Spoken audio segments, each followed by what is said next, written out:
Hey guys, welcome back to another video. ये video काफ़ी special होने वाला है बिकॉज इसमें मैं आपको बताऊंगा reality of Groww brokerage. Guys, Groww आपको बोलता है 0% ब्रोकरेज, बट इसका रियलिटी क्या है ये मैं आपको बताना चाहता हूं। बिकॉज अगर आप ह्यूज अमाउंट इन्वेस्ट करेंगे इसमें, उससे पहले आपको कंप्लीट जानकारी होनी चाहिए। और ये वीडियो स्टार्ट करने से पहले मैं आपको बता देता हूँ कि मुझे ग्रो ने बिल्कुल भी कोई पैसे वगैरह नहीं दिए, कोई भी मुझे प्रमोट करने के लिए कुछ भी नहीं कहा है। ये मैं खुद से यूज़ किया था और आपके बहुत सारे सजेशंस आ रहे थे कि इस पे ब्रोकरेज पे बनाओ वीडियो, तो मैं इस पे बना रहा हूँ।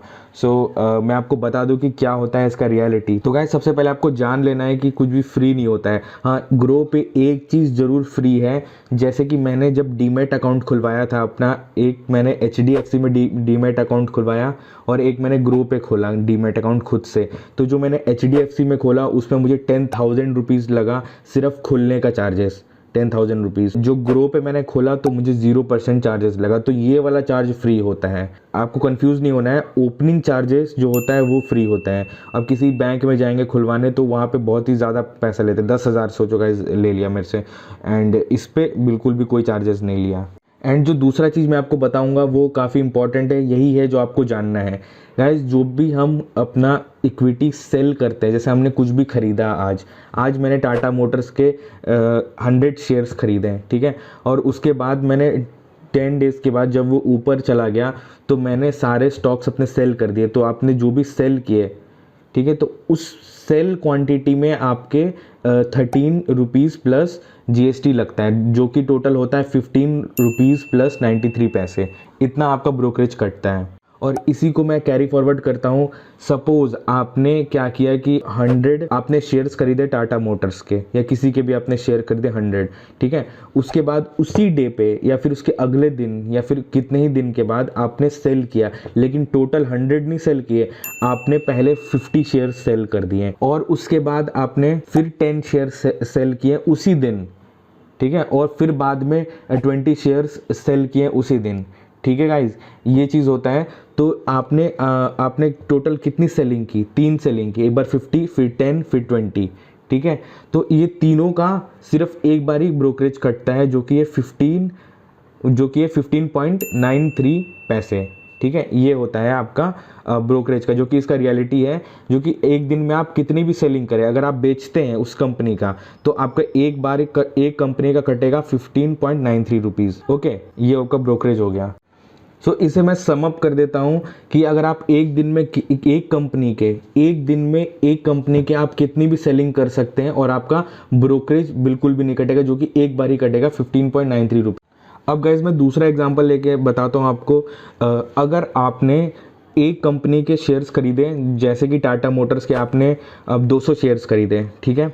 और दूसरा कंपनी टाटा स्टील है, उसके आपने 100 शेयर्स खरीदे। ओके, ये दो कंपनी है हमारे पास।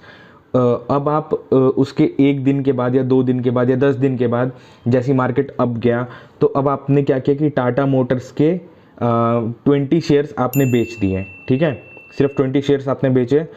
उसके बाद टाटा स्टील के आपने 50 शेयर्स बेच दिए, या फिर जितने भी शेयर्स बेचे, ठीक है। आपने कुछ टाटा मोटर्स के बेच दिए सेम डे, और कुछ आपने उसी दिन आपने टाटा स्टील के भी बेच दिए।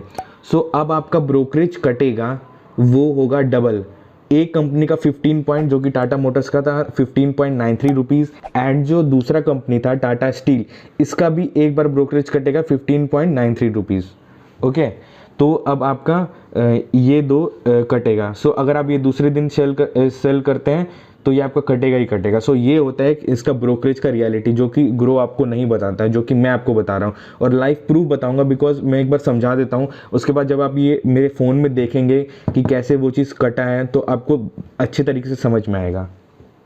और एक और चीज़ मैं आपको क्लियर करना चाहता हूँ कि इसमें मैंने कुछ ऐसे चार्जेस देखे जो कि मैं आपको अभी जस्ट मैं इसमें दिखाऊंगा। तो उससे पहले मैं आपको समझा रहा हूँ कि मैंने देखी कि जैसे ही मैंने इक्विटी को सेल किया, किसी भी शेयर्स को मैंने सेल किया, तो जब वो पैसा आया मेरे पास, तो उसी पैसे में कुछ अमाउंट मेरा ब्रोकरेज के नाम पे उसमें कट गया, ठीक है। और कुछ टैक्स वगैरह के नाम पे मेरा कट गया। देन अगेन DP चार्जेस के नाम पे और मेरे पैसे कटे, ठीक है। तो ये टोटल मैं आपको दिखाऊंगा कि कहाँ कहाँ पे कौन सा पैसा मेरा कटा है। गाइज, ये है मेरा ग्रो ऐप और मैं यहाँ पे आपको लेके चलता हूँ।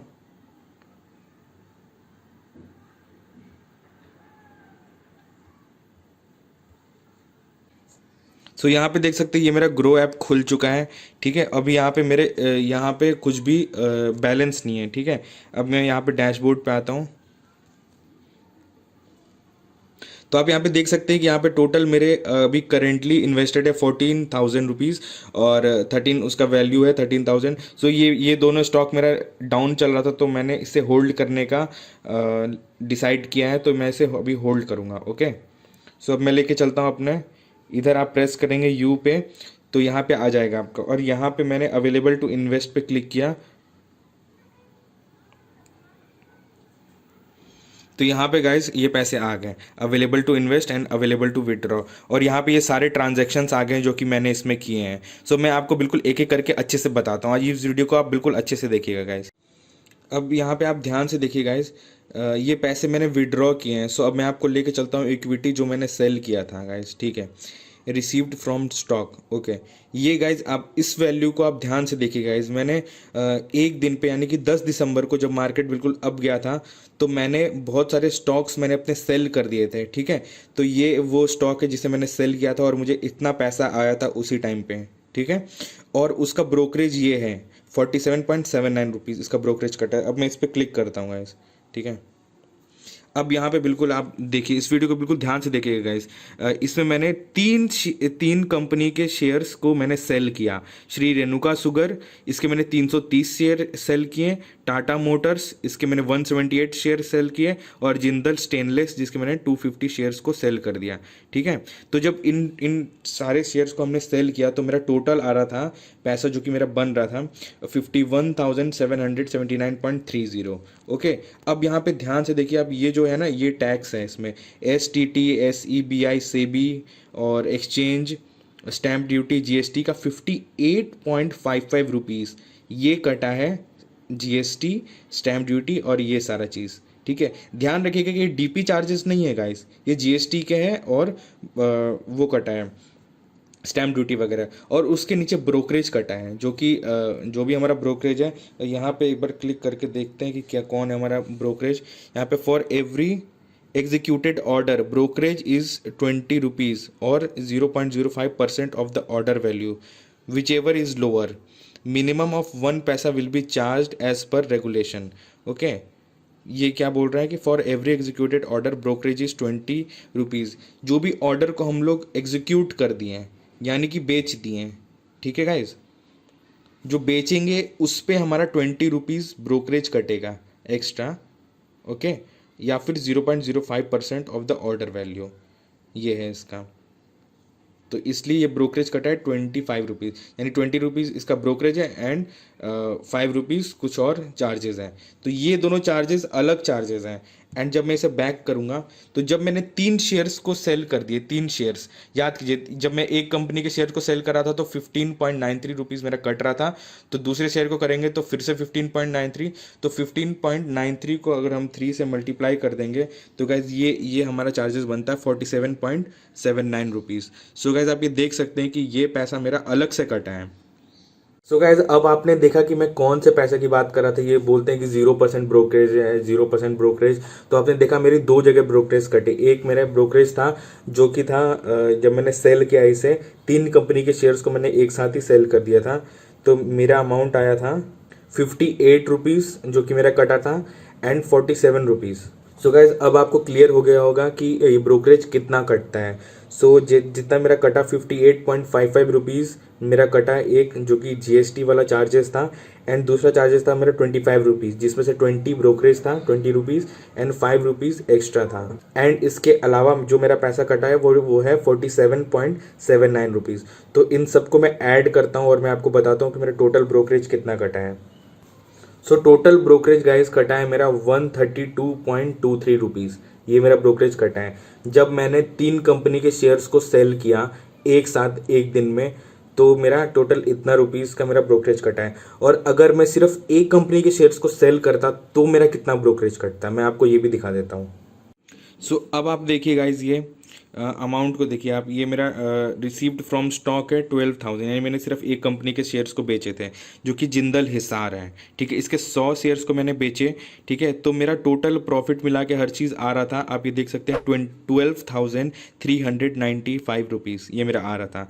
तो इसमें SEBI and stamp duty and GST मेरा कटा है 12.41 रुपीज़ एंड ब्रोकरेज कटा है 0.01 पैसे, ओके। सो ये मेरा टोटल ब्रोकरेज कटा था सिर्फ एक कंपनी का, और इसके अलावा ये 15.93 रुपीज़ कटा है उसी दिन के उसके चार्जेस। सो ये 15.93 तो आपका कटेगा ही कटेगा, आप कुछ भी बेचिए आपका कटेगा। और एक और चीज़ बता दूं गाइज आपको मैं कि ये जो ब्रोकरेज है ये आपका वेरी करता है, डिपेंड अपॉन आपका प्रॉफिट कितना है। बिकॉज मैंने अभी आपको दिखा दिया कि मैंने जिंदल हिसार के 100 शेयर्स बेचे थे, तो उसका मेरा ब्रोकरेज कटा था 12 रुपये। अब मैं एक और आपको दिखा रहा हूँ कि जिसके मैंने 100 शेयर्स सेल किए थे, जिसके मैंने जिंदल स्टेनलेस था जिसके मैंने 250 शेयर्स सेल किए थे, ठीक है, सिर्फ उस दिन के। तो उस दिन की मेरे कितना ब्रोकरेज था मैं आपको वो दिखा रहा हूँ। सो कहते आप ये देख सकते हैं कि रिसीव्ड फ्रॉम स्टॉक 14,347 रुपीज़ ये मेरा स्टॉक से आया, ठीक है। तो अब मेरा टोटल आ रहा था 362 रुपीज़। तो इसमें मेरा जीएसटी कटा है 14.57 रुपीज़ एंड 0.01 पैसे, और टोटल अमाउंट इतना आया है। सो ये है जो कि हमारा कटा था ब्रोकरेज इसमें। एंड इसके बाद फिर से डीपी चार्जेस कटे हैं, इसके भी डीपी चार्जेस कटे हैं। सो डीपी चार्जेस आपका हमेशा अलग से कटता है। सो मैं डीपी चार्जेस के बारे में आपको फिर से एक बार क्लियर कर देता हूँ। डीपी चार्जेस बेसिकली है क्या, कि डीपी चार्जेस आपका कटेगा है 15.93 रुपीज़ एक कंपनी का आपका कटता है जब भी आप सेल करते हैं। अगर आप एक दिन में 4 कंपनी के शेयर्स को सेल करेंगे तो एक दिन में आपके 15.93 इंटू 4 कर लीजिए, उतना अमाउंट आपका कटेगा ही। अब प्लस में उस कंपनी के जो ब्रोकरेज थे जो आपका रिसीव्ड होगा वो कुछ थोड़ा बहुत अमाउंट कट के आएगा। बट गाइज जो मैंने फील किया है कि इसका ब्रोकरेज काफ़ी कम है, तो आप इसे अफोर्ड कर सकते हैं, इसमें कोई बुराई नहीं है, ये इतना कटता ही कटता है सब में। और जो बाकी कंपनीज है जैसे एचडीएफसी का हो गया या फिर बाकी बैंक्स हैं, उनसे तो काफ़ी ये कम है अमाउंट गाइज। सो इसलिए हम इस पर भरोसा कर सकते हैं। और गाइज मैं आपको बता दूं कि और कितने चार्जेस मेरे कटे। एक और मेरा एएमसी स्टॉक एएमसी के नाम से मेरा 59 रुपीज़ कटा था इसमें, जो कि क्वार्टर था जो, और इसमें लिखा हुआ है कि for quarter July 20 to July to September 20 75 plus GST पर quarter charge on pro rate, ऐसा कुछ है। यानी कि अगर आप अपने ग्रो पे डाल के बैलेंस डाल के छोड़ देंगे उसमें, तो आपका डेफिनेटली पैसा कटेगा ही कटेगा। बिकॉज कि मेंटेनेंस चार्जेस के नाम पे या कुछ मेंटेन करने के नाम पे आपका अमाउंट डिडक्ट करते रहते हैं। इसलिए अपने वॉलेट में पैसा डाल के आप छोड़िए मत, उसे आप या तो इन्वेस्ट करके रख दीजिए, या फिर अगर वो विड्रॉ के लिए तो तुरंत ही उसे विड्रॉ कर लीजिए अगर आपको ज़रूरत है तो। वॉलेट में अगर आप डाल के छोड़ेंगे तो आपका वो चीज़ बैलेंस कटेगा ही। ये देखो गाइस, स्टॉक एएमसी के नाम पे मेरा 59 रुपीज़ कटा है for quarter July 20 to September 20 75 plus GST पर quarter charge on pro rate. ये है इसका कुछ डिस्क्रिप्शन है, बट ये कटा है। इसके अलावा गाइस एक और एग्जांपल आपको मैं दिखा देता हूँ कि मैंने भेल के और भारत डालमिया शुगर के मैंने 181 शेयर्स को सेल किए, ठीक है। तो इसमें मुझे 16,649 रुपीज़ मिलना था, बट इसमें 17 रुपीज़ कटा है जो कि स्टैम्प ड्यूटी एंड जीएसटी है, एंड ब्रोकरेज 0.01 पैसे। तो ये इतना कटा है इसमें। तो ये वैरी कर सकता है शेयर टू शेयर एंड कौन सा कंपनी है उसके हिसाब से, और कितना प्रॉफिट आपका है उस हिसाब से ये आपका वैरी कर सकता है गाइस।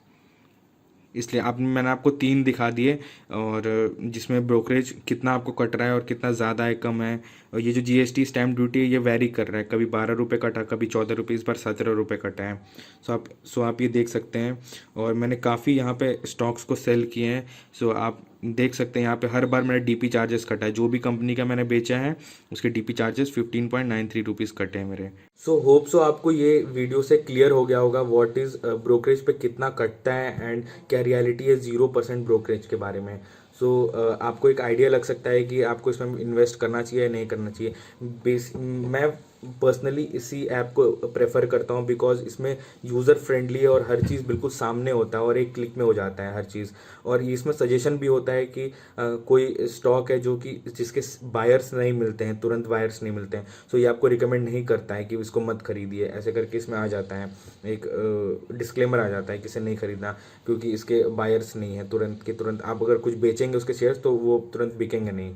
सो ऐसा भी सीन होता है, तो इसलिए मैं इसे पर्सनली प्रेफर करता हूँ। और आप कोई भी यूज़ कर सकते हैं, लेकिन मैं ये यूज़ करता हूँ तो इसलिए मैं आपको सोचा मैंने आपको बता दूँ। होप सो गाइज ये वीडियो आपको पसंद आएगा। अगर वीडियो पसंद आए तो प्लीज़ चैनल को सब्सक्राइब कीजिएगा एंड वीडियो को लाइक कीजिएगा गाइज। मिलते हैं अगले वीडियो में। Thank you so much for watching, bye.